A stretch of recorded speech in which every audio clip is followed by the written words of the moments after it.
ለዘመዶቹ ለቤተሰቡ ለሚያውቃቸው ሰዎች ይሄ ምርጫ ካርድ እንዳይወስዱ ካርድ የሚባለው ውሸተኛ እንዳይወስዱ አብይ መርጦ ጨርሷል። ይሄንን በኮረጆ ሞልቶ ተመረጡ ብሎ ያመጣል። ስለዚህ ይሄንን ተከላከሉ ብለው ለቤተሰቦቻቸው ጭምር መልእክት እንዲያስተላልፉ ጭምር ነው የሚፈልገው። ምርጫ የማታለያ የተለመደ የአብይ አታላይነትን የሚገልጽ ምርጫ ነውና ይሄ መቆም አለበት። በየትኛው ህገ መንግስት ነው ምርጫ ለመሆኑ የሚመረጠው? ማን ነው ህገ መንግስት እኮ የለም እያሉ አይደለም እነሱ ራሳቸው ህገ መንግስትን መቼ የነሱ የራሳቸውን ህገ መንግስት መቼ ይከተላሉ? አዲስ አበባ እኮ ራሱን በቻለ በቻርተር ያለ ከተማ በህገ መንግስታቸው ላይ አዲስ አበባ የኢትዮጵያ ዋና ከተማ የሚለውን የኦሮሚያ እናደርጋለን ያሉ ሰዎች በምን መልክ ነው ምርጫ እናካሂዳለን የሚሉት? እንዴት ለህግ የማይገዛ ህገኛ ነው ህግ ይከተላሉ ብሎ የሚለው? ስለዚህ በፍጹም በምንኛውም መልክ ምርጫን ማካሄድ አይቻልም። እሱን ደግሞ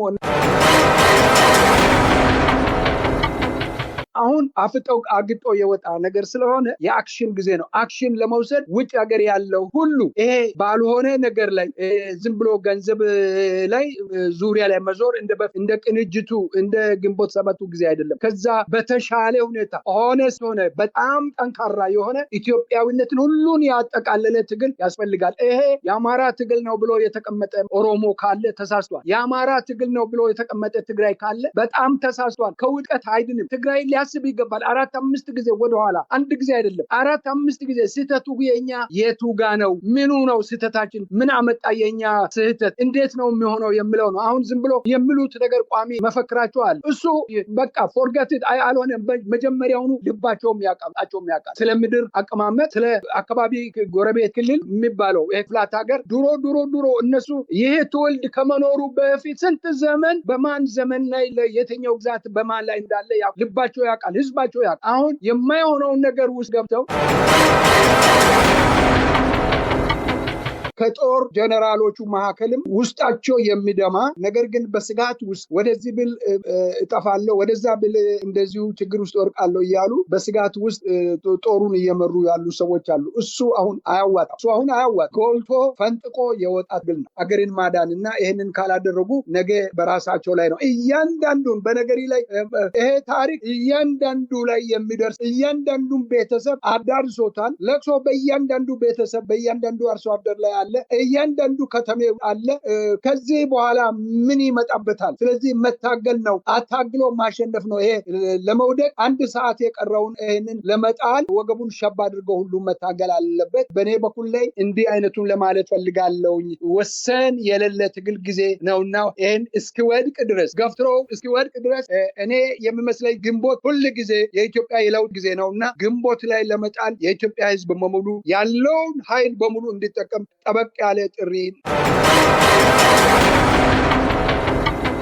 ጤና ይስጥልኝ የተከበራችሁ የህብር ሬዲዮ ቤተሰቦችና አድማጮች፣ በወቅታዊ ጉዳይ እንድንወያይ እንደወትሮ የአፍሪካ ሰላምና እርቅ ኢንስቲትዩት ዋና ዳይሬክተር ከሆኑት ከዶክተር ሸዋፈራው ኩራቱ ጋር እየተወያየን እንቆያለን። በዚህ ዓመት እንግዲህ አገዛዙ በህዝብ ላይ የከፈተው ጦርነት የተለያዩ አገሪቱ አካባቢዎች ያሉ ግጭቶችና አለመረጋጋቶች ባሉበት የይስሙላ ምርጫ በማካሄድ ስልጣኑን ለማስቀጠል እየተንቀሳቀሰ ይገኛል። የፋኖ የማስጠንቀቂያ መግለጫ፣ በሌሎች በኩል እየተሰጡ ያሉ እርምጃዎችና ተጨባጭ ሁኔታ ምን ይመስላል፣ አገዛዙ ውስጡ ያለበት ቁመናና በስርዓቱ መሪዎች በኩል እየተላለፉ ያሉ አቋሞችና ንግግሮች ምን ይመስላሉ የሚለውን አንስተን አጠቃላይ ሁኔታውን እንድንወያይ ጋብዘናቸዋል። ከዶክተር ሸዋፈራው ኩራቱ ጋር የምናደርገውን ውይይት አብራችሁ እንድትቆዩ በአክብሮት እንጠይቃለን። የፕሮግራሙ አዘጋጅ ሀብታሙ አሰፋ ነኝ። ጤና ይስጥልን ዶክተር ሸዋፈራው ኩራቱ፣ እንደምሰነበቱ። እንኳን በድጋሚ ተገናኘን። እግዚአብሔር ይስጥልኝ ሀብታሙ፣ ስለተሰጠኝ እድል እጅግ አድርጌ አመሰግናለሁ። በጣም ደህና ነኝ። ከልብ አመሰግናለሁ ዶክተር ሸዋፈራው ኩራቱ። እንግዲህ ባለፈውም አንስተናል።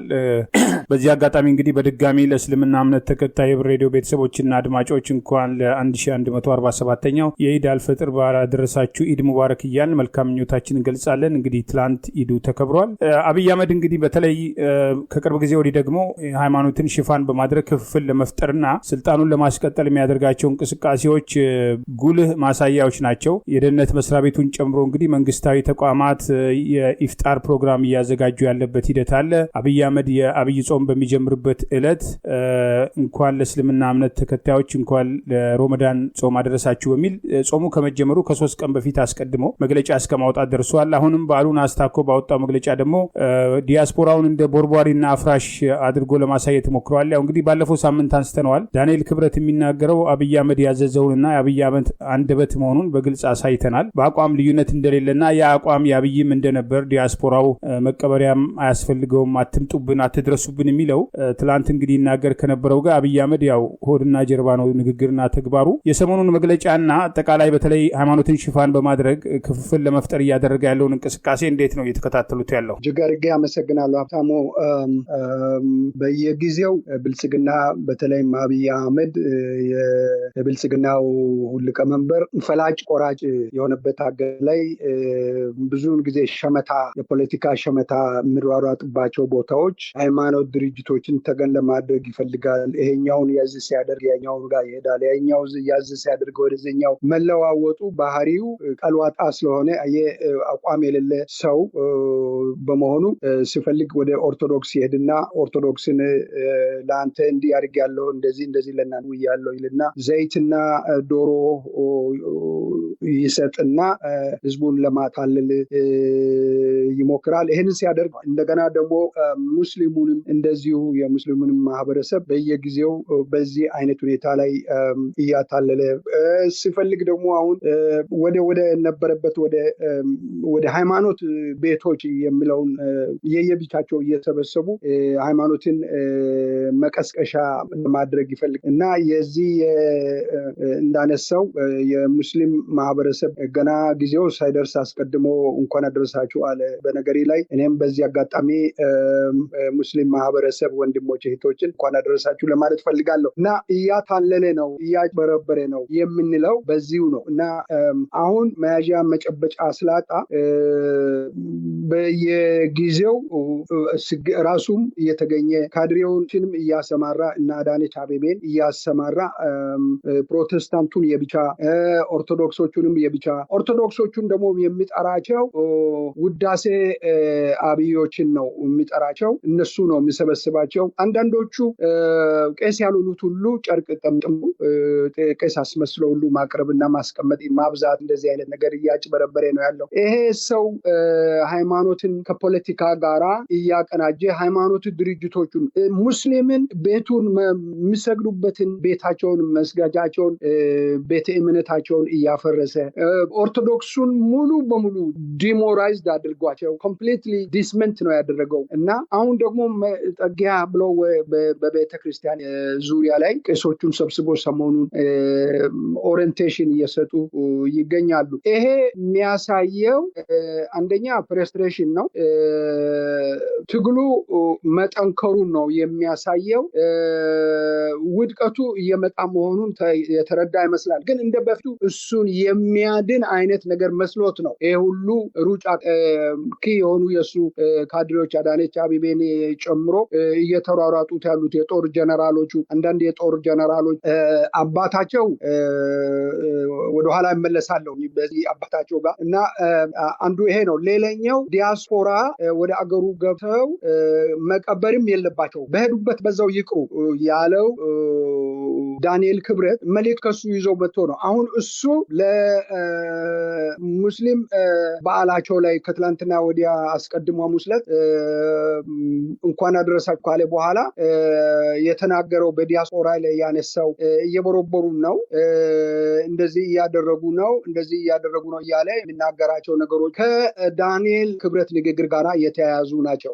መልእክቱ ሜሴጁ የጋራ እሱ ለዳንኤል የነገረው መሆኑን ማረጋገጫ ነው፣ ኮንፈርሜሽን ነው። እኔ በዚህ ሁኔታ ላይ ዲያስፖራውን ነው አሁን ማስጠነቀው። ዲያስፖራውን አንደኛ ባለፈው ጊዜ አንስተን ያም ምንድነው ኦሮሞ ብልጽግና ወይም ኦህዴድ ኢትዮጵያን ዲስመንት ለማድረግና የራሳቸውን መንግስት ለማቋቋም የሚያስችል አዲስ አበባን ለራሳቸው የኦሮሞ ዋና ከተማ እናደርጋለን የሚለውን ከኦህዴድም ከኦነግም ጋራ አብሮ ሆኖ የተመካከሩበትን ሰነድ ጭምር ነው አውጥተን ያሳየናቸው የተናገር አሁን ዲያስፖራ ቤት የሰራ የንግድ ድርጅት ያላቸው ቢዝነሳቸውን እዛ የሚሰሩ መኖሪያ ቤት ያላቸው ንብረት አለኝ ብሎ ምናልባት ንብረት እንዳይነካ ብሎ ፈርቶ የሚሉ ሰዎች ወይም ኢትዮጵያ መሄድን ይከለከላለሁ ኢትዮጵያን መመላለስን ብሎ የሚያስቡ ሰዎች ቁርጣቸውን ሊያውቁት የሚገባን ካልታገሉ አዎ ይወሰድባቸው። ይሄ ትናንትና ኮንዶሚኒየም ምን ሰጥቻለሁኝ እኔን ወደ ስልጣን ስላመጣ እያሉ ታጋይ ነበር ከብርሃኑ ነጋ ጋር እየተባለ ቤት የተሰጣቸው መሬት ቤት እንዲሰሩ ገንዘብ ጭምር የተሰጣቸው አሁን ከትግሉ ከዲያስፖራ የሸሹት ምንም ደግሞ የማያውቁት ከምንም ውስጥ ሳይኖሩ ውጭ ሀገር ኖሮ ቤት ሰርተው ለመኖሪያ ወደፊት ለኔ መጦሪያ መቀመጫ ይሆናል ብሎ ያሰዎች አዲስ አበባ ውስጥም ሌላም ቦታ ላይ ቢኖር ቤታቸው ከዚህ በኋላ የነሱ ያለ መሆኑን አውቀው በደንብ ካልታገሉ ይሄን ስርዓት አክሽን ወስዶ ካላፈረሱ ንብረታቸው ቤታቸው የነሱ እንዳይደለ ሊያውቁት ይገባል። ምክንያቱም የኦሮሞ ብልጽግናም ሆነ ኦነግ እቅዳቸው አላማቸው ምንድነው? የሰውን ሀብት መውሰድ የቆመውን ከተማ መውሰድ ነው። ከተማ መስርቶ አያው ከተማ አንድ የኦሮሞ ከተማ ተብሎ የተፈጠረ በኦሮሞ የተሰራ ከተማ የመሰረተው አማራ ነው። ይሄ እውነት መደበቅ ማንም ሰው አይችልም። በየትኛውም ሳይንስ አምጣው በየትኛውም መንገድ ሂድ በየትኛውም ፖለቲካ ብትናገር ከተማ የፈጠረ አማራ ነው። ከተማዎች በሙሉ ከጫፍ እስከ ሞያሌ ድረስ እስከ ጅጅጋ ድረስ እስከ ወለጋ ጫፍ ድረስ ከተማ የፈጠረው አማራ ላይ ነው። ሁሉም ሰው ሄዶ የሰፈረው ሁሉም አማራ በሰራው ስራ ላይ ነው ሄዶ የገባ። ስለዚህ የኔ ነው የሚሉት ነገር የለም። ነገር ግን የሰውን ለመውሰድ የሰውን ሀብት ለመዝረፍ የሰውን ቤት ለመውሰድ ያቀዱት ነው። እንደውም የአፍሪካ ህብረትን ሁሉ አንስቷል። በዛ በሰነዳቸው ላይ የአፍሪካ ህብረት ሁሉ ለነሱ እንደሚገብር የተባበሩት መንግስታት ድርጅት ኢንተርናሽናል ኮሚኒቲ ሁሉ እውቅና የሚሰጠው ኦሮሞ መሆኑን ጭምር። ስለዚህ ይህንን ቁርጥ አውቀው ለትግሉ ውጭ ያለው ህዝብ መነሳት መታጠቅ ወገቡን ጠበቅ አድርገው በሁሉ ነገር ላይ በገንዘቡ በእውቀቱ በጉልበት ሁሉ ተረዳቶ ሴትና ወንድ ያለም ኢትዮጵያዊ ዘርነት ያለው ሁሉም ሊታገሉ የሚገባ ጊዜ ላይ ደርሰናልና አሁን የቅስቀሳ ጊዜ አይደለም። አሁን የወሬ ጊዜ አይደለም። አሁን ሰምቶ እገሌ ጎበዝ ነው ጥሩ ተናጋሪ ነው እገሌ እንደዚህ ብሏል ብሎ ማለት አይደለም። አሁን አፍጠው አግጦ የወጣ ነገር ስለሆነ የአክሽን ጊዜ ነው። አክሽን ለመውሰድ ውጭ ሀገር ያለው ሁሉ ይሄ ባልሆነ ነገር ላይ ዝም ብሎ ገንዘብ ላይ ዙሪያ ላይ መዞር እንደ ቅንጅቱ እንደ ግንቦት ሰባቱ ጊዜ አይደለም። ከዛ በተሻለ ሁኔታ ሆነስት ሆነ በጣም ጠንካራ የሆነ ኢትዮጵያዊነትን ሁሉን ያጠቃለለ ትግል ያስፈልጋል። ይሄ የአማራ ትግል ነው ብሎ የተቀመጠ ኦሮሞ ካለ ተሳስቷል። የአማራ ትግል ነው ብሎ የተቀመጠ ትግራይ ካለ በጣም ተሳስቷል። ከውድቀት አይድንም። ትግራይ ሊያስብ ይገባል። 4-5 ጊዜ ወደኋላ አንድ ጊዜ አይደለም 4-5 ጊዜ ስህተቱ የኛ የቱ ጋ ነው? ምኑ ነው ስህተታችን? ምን አመጣ የኛ ስህተት? እንዴት ነው የሚሆነው የሚለው ነው። አሁን ዝም ብሎ አንዳንድ የሚሉት ነገር ቋሚ መፈክራቸዋል። እሱ በቃ ፎርጌት አልሆነ። መጀመሪያውኑ ልባቸውም ያውቃል ስለ ምድር አቀማመጥ ስለ አካባቢ ጎረቤት ክልል የሚባለው ፍላት ሀገር ድሮ እነሱ ይሄ ትውልድ ከመኖሩ በፊት ስንት ዘመን በማን ዘመን ላይ የትኛው ግዛት በማን ላይ እንዳለ ልባቸው ያውቃል፣ ህዝባቸው ያውቃል። አሁን የማይሆነውን ነገር ውስጥ ገብተው ሰመኑን አጠፋለሁ ያለው አካል ጋራ ዝም ብሎ መሞዳሞድ ወይም ወደ ሰው እንትን ማድረግ ያለበለዚያም ጉልበትን እጠቀማለሁ ምናምን እያለ ጊዜ ጨርሶ ህዝብን ከሚጎዳ ከሚያጠፋ እውነት ላይ ቆሞ የጋራ ትግል በጋራ ታግለው እንደ ድሮዋችን እንደ ቀድሞዋችን ከሞያሌ እስከ ትግራይ ጫፍ ከወለጋ እስከ ጅጅጋ እስከ ድሬዳዋ በሰላም የሚኖርበትን ህዝቡ በሰፊው የሚንቀሳቀስበትን ኢትዮጵያን ለመፍጠር ሁሉንም ያካተተ የአንድ ጎሳ አይደለም። አሁን የአማራ ስልጣን አይደለም። አሁን ከዚህ በኋላ የአማራ የግሉ አይደለም፣ የማንም አይደለም። ሁሉንም ኢትዮጵያዊ ያካተተ ፋኖቹም ያሉት ይሄንን ነው። ፋኖቹም የሚናገሩት ይሄንን ነው። ሁሉንም ኢትዮጵያዊን ያካተተ በእኩልነት ላይ የተመሰረተ ከብዝበዛ ነፃ የሆነ ስብዕና የሞላበትን አገር ኢትዮጵያን እንደገና እናስተካክላለን ነው። ይሄ እዚህ ላይ መሳተፍ መቻል አለበት። ይሄ ነው ዲያስፖራ ለዚህ እንደ ጁሽ እንደ እስራኤላውያን ተርብ መሆን አለበት። ተርብ ሆኖ ነው መውጣት ያለበት። ይሄ ካልሆነ ዝም ብሎ ንብረትን ቤትን ምናምን የሚል ከሆነ ኢትዮጵያ መግባት ተከልክለናል እንደዚህ እንዳንከላከል ብለን ነው የሚሉ ሰዎች በጣም ሊያስቡበት ይገባልና ብሔረሰቦች የሁሉም የኢትዮጵያ ብሔረሰብ ኢትዮጵያዊ የሆነ ሁሉ እኔ የዚህ ማለት በጣም ነው የሚከብደኝ። ሁሉም ኢትዮጵያዊ ወገቡን ታጥቀው ይህን ስርዓት ለማፍረስ ወደ አክሽን የምንገባበት ጊዜ ላይ ደርሰናልና ይህንን ነው መስራት ያለብን ሀብታሙ። ይህን ካላደረገን ውድቀቱ እያንዳንዱ በተለይ በሰሜኑ ላይ ውድቀት፣ ደቡብ ወድቋል፣ ቶታል ደቡብ ምናምን ወድቋል። ስለዚህ ከዚህ እንደ ደቡቦቹ በቃ እንገዛልሃለን በፈለከው አይነት ግዛን፣ ግን እንደዚህ ጉርሻችን አትከልክለን የሚል ሆኖ ለመኖር የሚችል ከሆነና የዛን ኃይል ሞራል የወደቀ ህዝብ ከሆነ አስቸጋሪ ነው። ይሄ ግን አሁን በአማራ ዘንድ ላይ እንዲህ አይነት ነገር የለም። ሞራል ወደቀ ማለት አይደለም፣ ሞራሉን ቀስቅሷል። እንኳን እነሱ የእኛንም ሞራል አድሷል። ስለዚህ ከአማራ ታጋይ ከፋኖ ጎን ላይ የመቆም ግዴታ አለብን። ትግላችን በገንዘብም በጉልበትም በተጠየቀ ቦታ ሁሉ ላይ መገኘት፣ በተጠየቀ ስብሰባ ላይ ተገኝተው የራስን ሀሳብ ሼር ማድረግ፣ ትግሉን ወደ አክሽን ላይ አክሽን የሚወሰድበት አቅጣጫ ላይ መግባት ያስፈልጋል። የጓዳ ምክክር አሁን አስፈላጊ አይደለም። የጓዳ በቃ አሁን ፊት ለፊት ላይ እንውጣ፣ እንታገል እላለሁ ለማለት ያለ። ከልብ አመሰግናለሁ ዶክተር ሸዋፈራው ኩራቱ። እንግዲህ ደቡብን በተመለከተ የተሰጠው ማስተያየት ያው የካድሬዎቹ አቋም ነው። ህዝቡ ለውጥ ፈላጊ ነው። በተለያዩ መንገዶች ልጆቹን ለአብይ ስልጣን ማስቀጠያ ጦርነት እየገበረ ያለበት አለ። እንግዲህ ከህፃናት ታዳጊዎች እድሜያቸው ለጦርነት ያልደረሱ ጭምር በብዛት እየተጎተቱ ያሉት ከበርከት ካሉ የደቡብ ክልል አካባቢዎች ጭምር ናቸው። እየተማረኩ ያሉ እነዚህ ህፃናት የሚናገሯቸው የሚሰጧቸው መግለጫዎች፣ መረጃዎች በግልጽ የሚያሳዩ ናቸውና ለውጥ ፈላጊ ነው። በአንድም ሆነ በሌላ መንገድ የዚህ ለውጥ አካል ነውና ምናልባት ደቡብ ወድቋል የሚለው የካድሬዎቹን እጃቸውን መስጠትና የህዝባቸውን ጉዳይ ወደኋላ ማለት ጀርባቸውን ሰጥተው ለአገዛዙ እንገዛለን ማለት ነው። በሌላ በኩል ደግሞ በህዝቡ የራሱን ትግል በማድረግ በሌሎች አካባቢዎች እንዳለው እምቢተኝነቱን በአንድም ሆነ በሌላ መንገድ ማሳየት አለበት ለማለት ነው። ሌላው እንግዲህ ዶክተር ሸዋፈራው የምርጫ ጉዳይ አገዛዙ ይህን ምርጫ ለምን እንደሚፈልገው ይታወቃል። ጦርነትም ኖረ፣ ረሃብም ኖረ፣ ኢኮኖሚ ችግርም ኖረ ህዝቡን በጠመንጃ አፍኖ እየጨፈጨፈ ስልጣኑን በህጋዊ ስም ለማስቀጠል የሚያደርገው እንቅስቃሴ ነው። አገሪቱን መቆጣጠር አልቻለም። እንግዲህ በአማራ ክልል በርካታ ቦታዎች በፋኖ ቁጥጥር ስር ናቸው። በኦሮሚያ ክልል ኦነግ የሚቆጣጠራቸው አሉ። የና አብይ ኦነጎች የሚቆጣጠሯቸው አሉ። የተለያዩ ባለሀብቶች የሃይማኖት ጽንፈኛ አደረጃጀት ያላቸውና የኢትዮጵያንን በእምነት አብሮ መኖር የሚቃወሙ ከአልሸባብና አልሲሲ ጋር ግንኙነት ከአይሲስ ጋር ግንኙነት አላቸው የሚታመኑ እስከ ስልጠና ማዕከል ድረስ አሩሲና በባሌ አካባቢ እንደዚህ እስከ ማቋቋም የደረሰ ጽንፈኞች ጭምር የሚንቀሳቀሱበት ነውና አገሪቱን መቆጣጠር ያልቻለው አገዛዝ አገሪቱ ላይ በምርጫ ተመርጭ ያለው በሚል ድራማ ለመስራት እያደረገ ያለውን እንቅስቃሴ በተለይ ፋኖ የአማራ ፋኖ ብሔራዊ ንቅናቄ ይሄ ድርጊት ተቀባይነት የለውም በሚል ለሁሉም ጸረ ብልጽግና ኃይሎች ሁሉ ጥሪ ያቀረበበትና በአማራ ክልል ከዚህ ጋር ትብብር የሚያደርጉ ላይ እርምጃ እንደሚወስድ ይልቁኑ ህዝባቸው ጎን እንዲቆሙ ጥሪ አቅርበዋል። ይህንን ውሳኔ በተመለከተ እንግዲህ የተለያዩ አስተያየቶች ይሰጣሉ። የአማራ ህዝብ ላይ ግልጽ ጦርነት አውጆ ጭፍጨፋ እየፈጸመ ያለው አገዛዝ ከተሞች አካባቢ የምርጫ ድራማ ሰርቶ እንዲቀጥል እንዳይደረግ ፋኖ ያወጣውን መግለጫ እንዴት አዩት? እሱን መግለጫ ሀብታሙ ከዛ ቀደም ብለን እኛንን መግለጫ ያወጣነው ምርጫን በተመለከተ ዲቴል እንትን አውጥተናል። በጣም የገረመኝ ነገር ቢኖር ተመካክረን ያወጣን አይነት ነገር ነው የሚመስለኝ። ፋኖቹ ያወጡት መግለጫ የአፍሪካ ሰላምና እርቅ ኢንስቲትዩሽን መግለጫ ይዘት አለው። ማንበብ ይችላል፣ የሚፈልግ ሰው ማየት ይችላል። ተመሳሳይነት አለው። በጣም አድናቆት የቸርነው መግለጫ ነው የፋኖ መግለጫ። ትክክል ነው።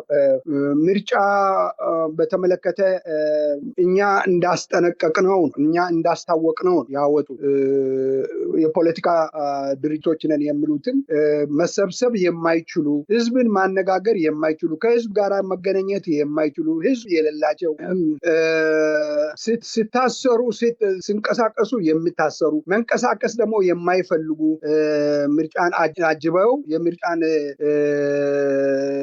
የአብይ ምርጫ ለማጽደቅ የተነሱ ቡድኖች ናቸው። ስለዚህ ታቀቡ የሚል እና ከአብይ ብልጽግና እናንተንም ለይተን አናያችሁም የሚል መግለጫ ነው። በጣም የሚያስደንቅ እና ትክክለኛ መግለጫ ነው ያወጡት። በጣም አክብሮት እንሰጣለን ለመግለጫቸው በእኛ እኔ በዚህ ላይ የማነሳው ነገር ምንድነው? ምርጫ አብይ አሁን ድራማ እየሰራ ነው። በተለይ ከአማራ እና እና ከኦሮሚያ ሰዎቹን ሰለክት ያደረገው እሱ ነው። በሙሉ አሁን አዲስ ምርጫ ውስጥ አስገባለሁ ብለው ግለሰቦችን ሰለክት ያደረገ እሱ ነው። እሱ ሰለክት አድርጎ ለኦህዲድ ለብልጽግና ዝርዝራቸውን ሲያቀርብ በኦህዲድ መካከልም አሁን ተቀባይነት ማጣትና ጉምጉምታ የፈጠረ ሁኔታ አለ የሚባል ኢንፎርሜሽን እየወጣ ነው ያለው።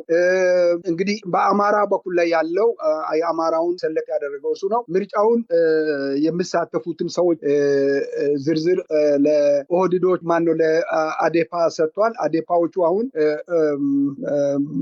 ተቀብለው እሱን ለማንቀሳቀስ በሚያደርጉበት ጊዜ ነው በፋኖ እጅ እየወደቁት ያሉት እና ይሄንን በመቃወም የሱ በሳቅና በጭብጨባ የሚታወቀው ባለፈው 5 ዓመት በጭብጨባ የሚታወቅ የቤት እመቤቶች ፖለቲካው ምን እንደሆነ አገር የሚባለው ምን እንደሆነ አንድ አስተዋጽኦ ሳያደርጉ 5 ዓመት የፈጁ ለሆዳቸው በማጨብጨባቸው ምክንያት ደሞዝ የሚከፈላቸው ውዳሴ አብዮቹ አሁን እነሱ ከዛ ስነሱ እነሱ አንድም በኦሮሚያና በአማራ ውስጥ ያሉት ያለመካተታቸውን ዝርዝሩ ሲደርሳቸው ጊዜ ባለፈው የትላንትና ሐሙስ ላይ ያሳለፍነው ሐሙስ ፓርላማ ላይ አልተገኙ። ይሄ አንዱ አድማ ማድረጋቸው ነው። ሁለተኛ ከዚህ በኋላ ምን ይጠቅመናል የሚል ከፓርላማ መውጣታቸው ነው። ይሄ የሚያሳየው ኦህዲድ ምንድነው አዲሶቹን አምጥተው እንደ በፊቱ ለማስጨብጨብና እነዚህ የበሰሉ የቆሰሉ በወንጀል የሚፈለጉ ጦርነት በሀገሪቱ ላይ እንዲታወጅ በጭብጨባና በሳቅ የሚያጅቡ አሁን ችግር ላይ መውደቃችን ነው የሚል ስጋት ውስጥ የገቡትን እነሱን ነቅሎ ሌላውን ለመከል ያደረገውን በመቃወም የሐሙሱን የፓርላማ ስብሰባ አልተካፈሉም። በዚህ ምክንያት ስብሰባ ተጠርተው ስብሰባው ባዶ በመሆኑ ስብሰባው ተሰርዟል። እንግዲህ አብይ ይሄ በመሆኑ በውስጡ ሌላ ድንጋጤ ፈጥሯል። ኦህዲዶቹም አሁን ወደ ውጪ አንዳንዶቹ ሁኔታዎቹን ወደ ውጪ ማውጣት ጀምረዋል። ችግር ውስጥ መውደቃቸውን እየገለጹና ማድረግ የሚገባቸው ነገሮችን እያሰቡ ነው ያሉት። እንግዲህ በዚህ አይነት ሁኔታ ላይ ናቸው ያሉትና ምርጫ በእኛ ግምት በእኛ እምነት ምርጫ የሚባል ነገር በሀገሪቱ ላይ እንደማይካሄድ ኦፊሻሊ በመግለጫ በጽሁፍ ነው ያረጋገጥ። ልክ እንደ ፋኖ ልክ እንደኛ ነው ያደረገው። አድናቆቱን እንቸራለን። የአንዳንድ የፖለቲካ ድርጅት ባዮቹ ስፔሲፊካሊ ስም መጥራት የሚቻል ጥንቃቄ የሚያስፈልግ ትግልን ባለፈው ሳምንትም አንስቻለሁ። ኢሃፓ ስፔሻሊ ከዛ ላይ እጁን እንዲያነሳ ለማስታወስ ፈልጋለሁ። በኢትዮጵያ ታሪክ ውስጥ ሁለተኛ ጊዜ በደል እንዳይደርስ ሁለተኛ በደል በኢትዮጵያ ውስጥ እንዳይመጣ ኢሃፓ እጁን እንዲያነሳ ለመጥቀስ ፈልጋለሁ። በምንም አይነት ሁኔታ የምርጫ ቅስቀሳ ላይ በዚህ አይነት ሁኔታ ላይ ኢሃፓ የሚሳተፍበት ምክንያት ያለ አይመስለኝም። ዴሞክራሲ የሚባል ነገር እንዴት አድርጎ ነው ዴሞክራሲ በዚህ ጦርነት ባለበት ህዝብ እያለቀ ወጣት ለጦርነት እንደ ማገዶ እየተነዳ በአገሪቱ ላይ በጀትና በድሮን የአርሶ አደሩ ምርትና ቤተሰብ በእሳት እየነደደ በሮኬት በታንክ የታገዘ ኮንቬንሽናል ዋር 11 ኢዝ ገብቶ ጦርነት እየተካሄደ በአማራው ክልል ላይ በኦሮሚያ አሁን ደግሞ በደቡብም እንደዚሁ የጦር እንቅስቃሴ አሸምቆም መምታት የተጀመረበት ሁኔታ ላይ እንዴት ተደርጎ ነው ምርጫ የሚካሄደው? በምን መልክ ነው ምርጫ የሚሄደው? እና እንዴት አይነት ቅስቀሳና እንዴት አይነት ሁኔታ ነውና ኢሃፓ ሊያስብበት 2 ጊዜ ወደፊት ሄዶ ማሰብ ይገባል ብዬ አስባለሁ። 5 ጊዜ ወደኋላ መመለስ አለበት። ምርጫውን ሳይሆን ትግሉ ነው ማፋፋም ያለበት። ወደፊት ወጥተው ህዝቡን ማንቀሳቀስ ያለበት ጊዜ አሁን ነው ብዬ አስባለሁ። ምርጫ ላይ አይደለም። ምርጫ ለምንም አይደለም። አንዳንዶቹ የሚናገሩት አለ ሀብታሙ ምርጫ ሊደርስ ስል ባካርጉ የሚል ቀስቅሰ አሳምረ ኢንተርናሽናል ኮሚኒቲ ላይ ተታይተ ከዛ በኋላ ወደኋላ ስትመለስ ሰው አጥቶ ነው ሰው ስለሌላቸው ነው ወደኋላ የተመለሱት መሸነፋቸውን አውቀው ነው የሚባለው እንጂ ምርጫውን ለማካሄድ አንችልም፣ ምርጫውን የሚያስካሄድ ኮንዲሽን የለም በአሁኑ ሰዓት ላይ የሚል አይደለም። ስለዚህ ምርጫ ከጅምሩ ላይ ነው ምርጫ የሚካሄድ የለበትም ብሎ ማድረግ ያለባቸው። ሌሎቹ እነዚህ ከጠሮ ከኢሃፓ ውጪ ያሉት ወትሮም ከህዝባቸው ጋራ ህዝብ ጋራ ተገናኝተው አያውቁም። ስለዚህ ያ የሚሰጣቸውን ጉርሻ ተቀብለው የሚሰጣቸውን 3 ወር እየጠበቁ ገንዘብ እየፈረሙ ከምርጫ ቦርድ የሚሰጣቸው ገንዘብ እየወሰዱ በዛው ነው የሚኖሩ። ለዛ ነው ለኑሯቸው ነው። ስለዚህ ኢትዮጵያ ህዝብንና የተወለዱበትን አካባቢ እንኳን ለማገዝ ወይም ችግራቸውን ለማቅረብ አይደለም። ስለዚህ ይሄ ከና አካቴው ምርጫው ላይ ሁሉም ቦይኮት ማድረግና ዝምታን ወይም መቀስቀስ ህዝብን ማነሳሳትና ለለውጥ መነሳት አለበት ብለናል። እኛ ብልጽግና የተወጋ አውሬ ነው። ስለዚህ ይሄንን ወደ ገደል ግፉት እንጂ ለምርጫ ብላችሁ ከጎኑ እንዳትቆሙ ብለን መግለጫው ላይ ገልጸናል። ስለዚህ በእኛ እምነት አሁንም የምንነግረው ምርጫ ይኸው 1 ወር ነው ያለው። እነሱ ባቆሙት ጊዜ በዚህ በ1 ወር ውስጥ ሁሉም የማያቆሙ ከሆነ ልክ እኛም አሁን የምንለው ፋኖ እንዳለ በዚህ ምርጫ ላይ የሚሳተፈው ከብልጽግና ለይተን አናያለን። በፍጹም ከብልጽግና ለይተን አንመለከትም። የኢትዮጵያ ህዝብ አያየውም። ከዛ ውጪ አይመለከተውም። 100% ነው የሚነግረው። ስለዚህ ይሄንን ቤተሰብ ያለው ሰው ልጆቻቸው፣ እናቶቻቸው፣ አባቶቻቸው አገር ቤት ያላቸው ዲያስፖራ ለዘመዶቹ፣ ለቤተሰቡ፣ ለሚያውቃቸው ሰዎች ይሄ ምርጫ ካርድ እንዳይወስዱ፣ ካርድ የሚባለው ውሸተኛ እንዳይወስዱ አብይ መርጦ ጨርሷል። ይሄንን በኮረጆ ሞልቶ ተመረጡ ብሎ ያመጣል። ስለዚህ ይሄንን ተከላከሉ ብለው ለቤተሰቦቻቸው ጭምር መልእክት እንዲያስተላልፉ ጭምር ነው የሚፈልገው። ምርጫ የማታለያ የተለመደ የአብይ አታላይነትን የሚገልጽ ምርጫ ነውና ይሄ መቆም አለበት። በየትኛው ህገ መንግስት ነው ምርጫ ለመሆኑ የሚመረጠው? ማን ነው ህገ መንግስት እኮ የለም እያሉ አይደለም እነሱ ራሳቸው። ህገ መንግስትን መቼ የነሱ የራሳቸውን ህገ መንግስት መቼ ይከተላሉ? አዲስ አበባ እኮ ራሱን በቻለ በቻርተር ያለ ከተማ በህገ መንግስታቸው ላይ አዲስ አበባ የኢትዮጵያ ዋና ከተማ የሚለውን የኦሮሚያ እናደርጋል ያሉ ሰዎች በምን መልክ ነው ምርጫ እናካሂዳለን የሚሉት? እንዴት ለህግ የማይገዛ ህገኛ ነው ህግ ይከተላሉ ብሎ የሚለው? ስለዚህ በፍጹም በምንኛውም መልክ ምርጫን ማካሄድ አይቻልም። እሱን ደግሞ እናያለን እንደሚካሄድና እንደማይካሄድ። አመሰግናለሁ ሀብታሙ። ከልብ አመሰግናለሁ። እንደ ውይይታችን ማጠቃለያ እንግዲህ በተለይ የጓዳ ንግግር አያስፈልግም፣ ከዚህ በኋላ ወደ አደባባይ መውጣት አለበት ብለዋል።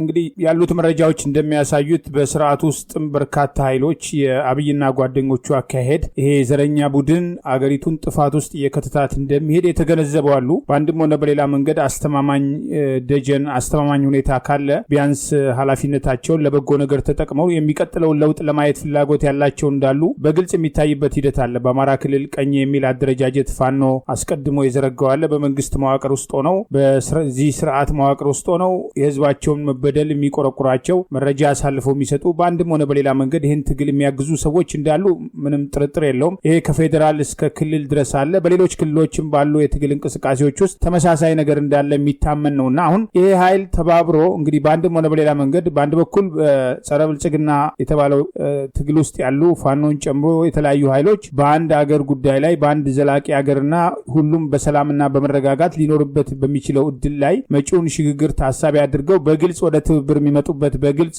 የጋራ አቋም የሚይዙበት ሁኔታ መቼ ነው የሚፈጠረው የሚል ነው። በሌላ በኩል ደግሞ አገዛዙ ውስጥ ሆነው እየታየ ነው። እንግዲህ ሰሞኑን አገዛዙን የሚደግፉት ለህልውናቸው ለሆዳቸው ሲሉ መሆኑን የፓርላማ አባላቱ ግልጽ ማሳያ ነው። በህዝብ ላይ ጦርነት ሲከፈት የሁሉ ንጹሃን ሲጨፈጨፍ እጃቸውን ሲሰቅሉና ሲያጨበጭቡ የነበረው የፓርላማ አባላት ለቀጣዩ ምርጫ ትጣጩም ስልጣናችሁ ሊያበቃ ነው፣ በዚሁ ጥቅማችሁ ሊቀር ነው ሲባል ስብሰባን መጣም እስከ ማለት የደረሱበት ኩርፊያ፣ ሌላውም እንደዚሁ ነው። ጥቅሙ እስኪቀር ስርዓቱ ሙሉ ለሙሉ እንደሚገረሰስ ካመነ መገልበጡ አይቀርምና ይህንን ትብብር በተለይ ጸረ ብልጽግና ኃይሎች በግልጽና በአደባባይ መቼ ነው የሚተባበሩት የሚለው ላይ እንደ ውይይታችን ማጠቃለያ አስተያየቶትን ብንሰማ መልካም።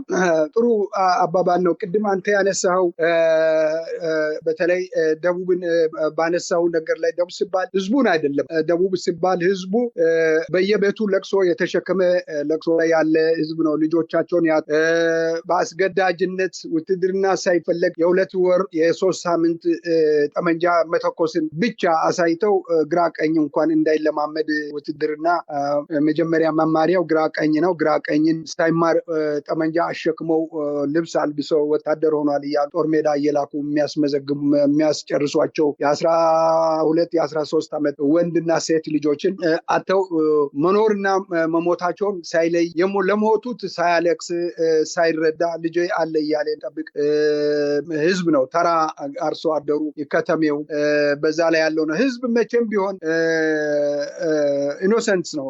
ህዝብን ምንም የሚለው ነገር የለም። በህዝብ ላይ አይደለም ካድሬ ከቀበሌ ጀምሮ በተለያየ ሁኔታ ላይ መዋቅር ላይ የሰበሰባቸው ሳይሰሩ የሚበሉ ወሮበላ ካድሬዎች ናቸው። ድሮም ቢሆን ደቡብን ያፈረሱት ህብረቱን እንዲፈርስ ያደረጉት እነዚህ ካድሬዎች ናቸው እና አሁን አንተ ባነሳው ላይ ኢላማም የሆኑት በቀደም በዚህ ሳምንት ውስጥ የተገደለችው የደቡብ የንግድና ምናምን ቀጠና ኃላፊ የነበረች ሴትዮ የተገደለችው በዚሁ እንትን ላይ ነው። እንቅስቃሴ በሁሉም ቦታ ላይ አለ። በሁሉም ቦታ ላይ የመረጃ ሰዎች በመንግስት ውስጥ ሆኖ እንዲህ አሁን ያነሳቸው ለቅሶ የወጣቶችን ማለቅ አዲሱ ትውልድ እያለቀ መሄዱን የተረዳ የሚያለቅስ ውስጡ የደማ ካድሬዎች አሉ። የዛውኑ ያህል ደግሞ ራሳቸውን እንደ አብይ ቆጥረው ህዝብን የሚመዘብሩ የሚዘርፉ የሚያስሩ አሉ እና እነሱን ነው እንደዚህ እንግዲህ ያልከው ከአማራ ክልል ላይ እኔም ሰምቻለሁ። ቢሮክራሲ በውስጥ ያለው የመንግስት ቢሮክራሲ እኛም ራሳችን የምናገኘው አንዳንድ ኢንፎርሜሽን ከመንግስት ቢሮክራሲ ውስጥ ነው። ከምናውቃቸው ሰዎች አብሮ ከሚሰለፉ ሰዎች ስለ ሰውየው ባህሪ የሚያስረዱ የሚነግሩ ሰዎች ውስጥ አርበኛ እኛ ያስቀምጥነው ሌሎችም ያሉት ውስጥ አርበኞች የሚያቀብሉ ነው። ወታደርም ውስጥ እንደዚሁ አሉ።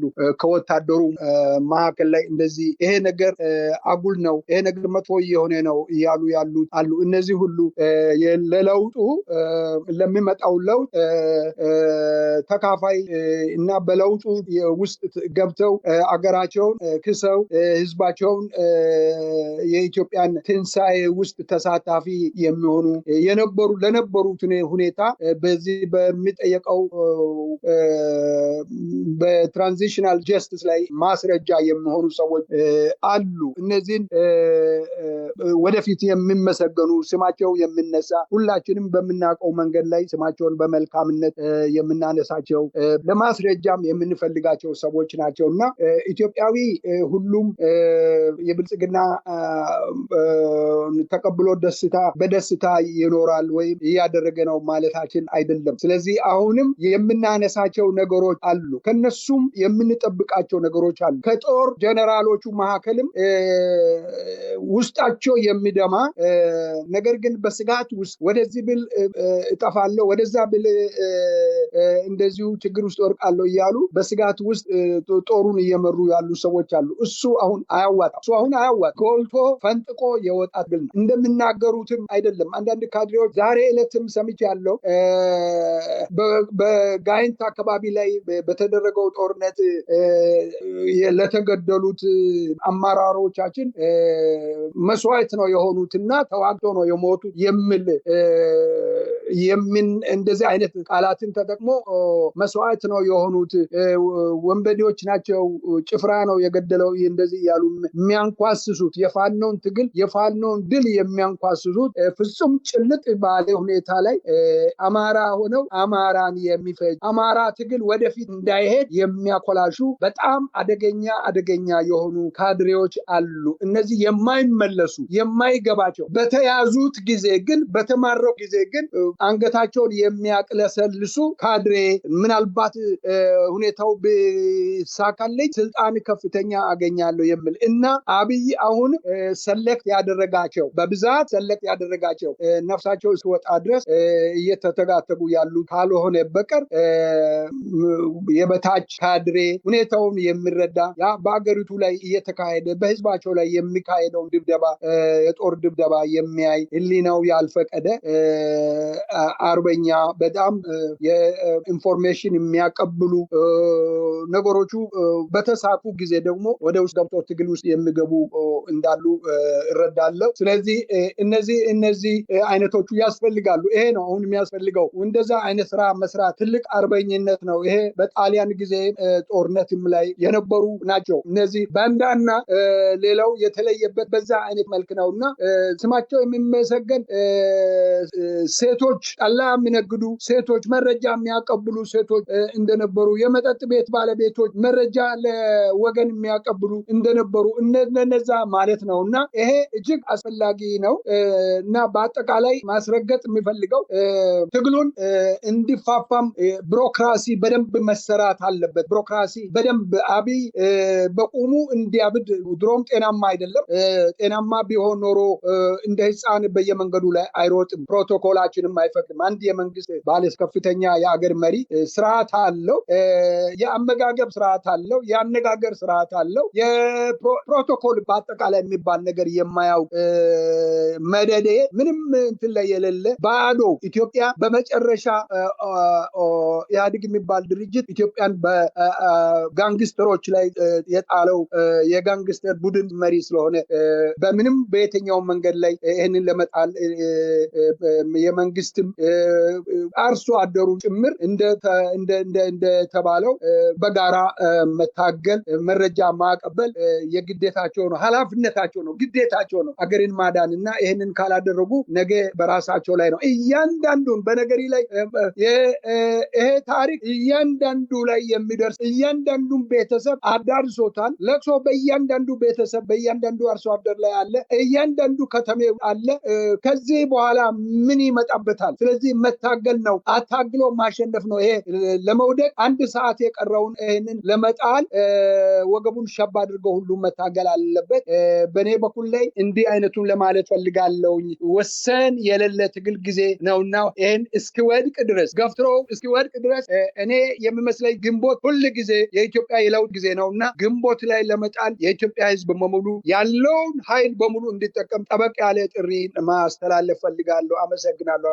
ከልብ አመሰግናለሁ ዶክተር ሸዋፈራው ኩራቱ። እንደወትሮ ሁሉ ወደፊትም በሌሎች ወቅታዊ ጉዳዮች እንወያያለን። እግዚአብሔር ይስጥልን ለነበረን ቆይታ። መልካም ቀሪ ጊዜ ሁሉ አመሰግናለሁ። አሜን። ክቡራን የህብር ሬዲዮ ቤተሰቦችና አድማጮች ስታደምጡ ለቆያችሁ ምስጋናችን ድረሳችሁ። የህብር ሬዲዮ ኦፊሻል ዩቲዩብ ቻናላችንን ሰብስክራይብ ያላደረጋችሁ ሰብስክራይብ በማድረግ በተጨማሪም የደውል ምልክቱን በመጫን የህብር ሬዲዮ ቤተሰብ እንድትቀላቀሉ በአክብሮት እንጋብዛለን። እንደወትሮ ሁሉ የህብር ሬዲዮ ቤተሰቦች ፕሮግራሞቻችንን ላይክ በማድረግ ሼር በማድረግ አስተያየቶቻችሁን በመስጠት አብሮነታችሁን እንድትገልጹ በአክብሮት እንጠይቃለን። በድጋሚ እናመሰግናለን። ጤና ይስጥልን። ቸር እንቆይ።